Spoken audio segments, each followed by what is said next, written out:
The iPhone 14 line is an odd one. It's been out for a little under 2 months now, and I've had some time to get a feel for it and see what all the hype is about. For this generation of iPhones, Tim Apple and his squad gave consumers something they've supposedly wanted: a larger plus-sized iPhone without the Pro Premium price tag. But honestly, it fell flat on its face when it was released, seeing as how the Plus model was the lowest selling iPhone this year, garnering the least amount of hype and pre-orders according to reports.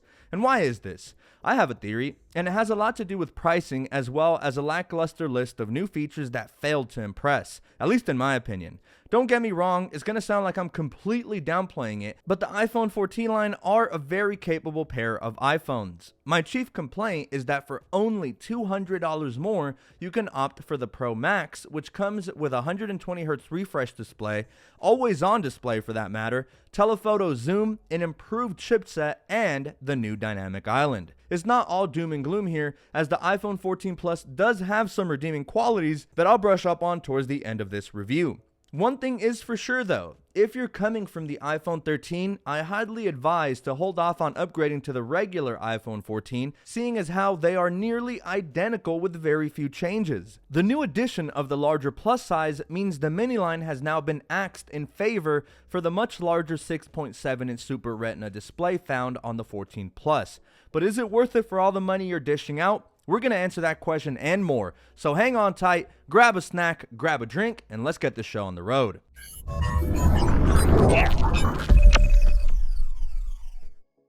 Okay, so I'm going to skip the unboxing because at this point, iPhone unboxings are so boring and bare bones. If you want to see an unboxing of the iPhone 14 line, I'll attach a card at the top right for my official 1-month review of the iPhone 14 Pro Max. But honestly, the unboxing is exactly the same, all except for, of course, the differences in the phones between the regular line and the Plus and or Max line. Okay, so where to start? Obviously, most people are aware that there are two routes you can take when buying an iPhone this year. You can opt for the cheaper route with the regular 14 line, now coming in two distinct sizes. The regular 14 has a 6.1-inch Super Retina XDR display, while the all-new iPhone 14 Plus has now enlarged the screen, matching the Pro Max at 6.7 inches. As I mentioned in the beginning, choosing the cheaper offering means you sacrifice some of those more pro-ish features, including that buttery smooth ProMotion technology that refreshes your display up to a maximum of 120 Hz. So what's new then? In short, very little. Look, when the iPhone 14 and 14 Plus were introduced, I want to say I took a small 15-minute nap. It was that boring of a reveal. As far as the regular 14 goes, when compared to the regular 13, there's very little to get excited about. We have the exact same A15 chip with the same exact 6-core CPU, but the only differentiating factor is that we do see an improved 5-core GPU within the chipset, which is an upgrade versus the 4-core GPU of the prior generation. So, if you happen to do a lot of mobile gaming, you can expect to see smoother graphics and less dropped frames. We still feature the notch because the dynamic island as of right now is solely reserved for the Pro models, and we feature the same max 800 nits of brightness, and it goes up to 1200 nits for HDR content, still unchanged from the iPhone 13 line. So in terms of design, it remains unchanged. However, there is something oddly refreshing about the iPhone 14 Plus's design, despite the fact that it has the same overall look as the iPhone 13 mini and even the regular 13, and that is the weight of the iPhone 14 Plus. It's surprisingly light for a phone that sports a rather large 6.7-inch display. It comes in weighing in at only 7.16 ounces, which is considerably less than the iPhone 14 Pro Max, which features the same display size, but the flagship Pro Max model comes in weighing in at 8.47 ounces. Granted, you do have one less camera on the iPhone 14 Plus, but I really have enjoyed how lightweight it feels in the hands, despite all of the real estate we got going on here. The iPhone 14 lineup also introduces some refreshing color options, including this awesome light blue color, as well as purple, which in my opinion is a little too pale looking for my liking.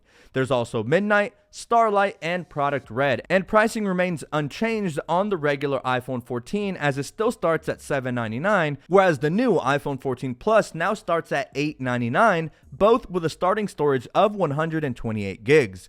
So if our chipset is pretty much the same as last year's, then what the heck is new? Well, there are minimal upgrades to the camera department, including a larger sensor on the main 12 megapixel camera with 1.9 micrometer pixels and a faster f1.7 aperture. This in theory should provide better performance in low light and faster action shots.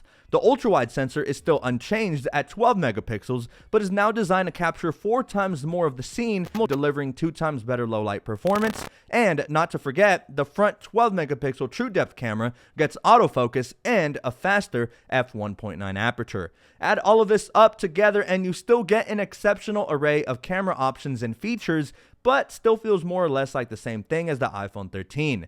The other notable iPhone 14 Plus camera upgrade comes from Apple's Photonic engine, which helps capture brighter images across all of the lenses. In terms of video recording, we do get some software improvements in the form of action mode, which is similar to using a gimbal to help stabilize your shots, except all of this is done thanks to the software, and from what I can tell, it's a promising feature for individuals who enjoy taking action-packed scenes on their iPhones.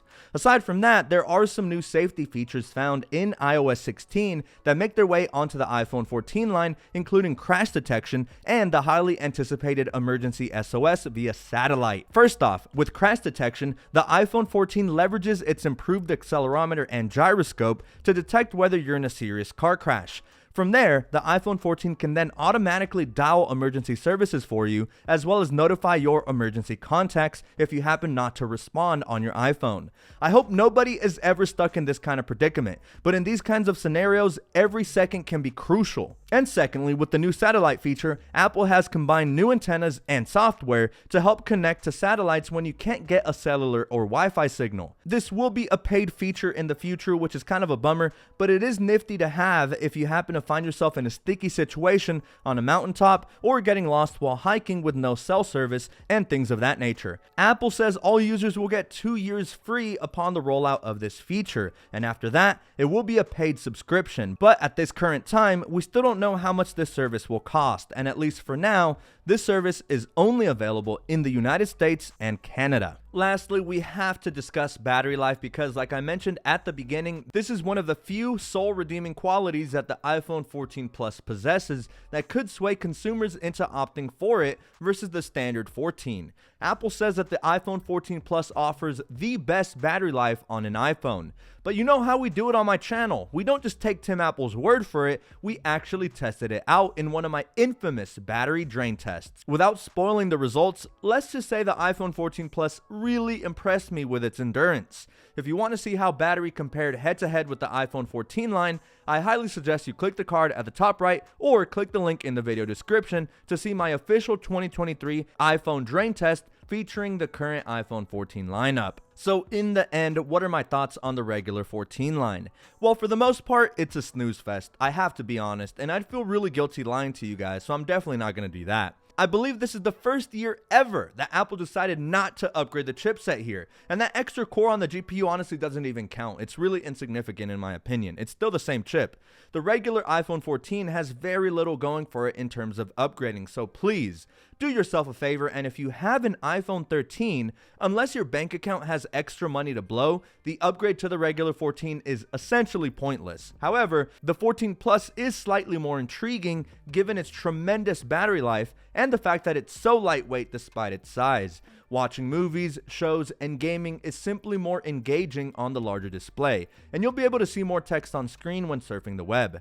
But even then, as I mentioned at the very start of the video, unless you're really tight on funds, for only $200 more, you should opt for the Pro model, which includes an extra camera sensor with that buttery smooth improved optical zoom, dynamic island for those notifications, always on display, and 120 Hz refresh rate. And internally, the 14 Pro line also differs by actually upgrading the chipset to the A16 Bionic, which is a step above the A15 found in the 14 line. However, if upgrading from something like the iPhone 12 or earlier, or even perhaps if this is your first ever introduction into the world of iPhones, the regular 14 line provides ample features with tremendous camera hardware capabilities that produce some of the best photography of any smartphone. It's nice that consumers now have options on the larger handset, being the Plus and Max model models, seeing as how not many people really vibed with the Mini. Sure, there are some people out there who adore the Mini, but ultimately it has been removed from the official lineup in favor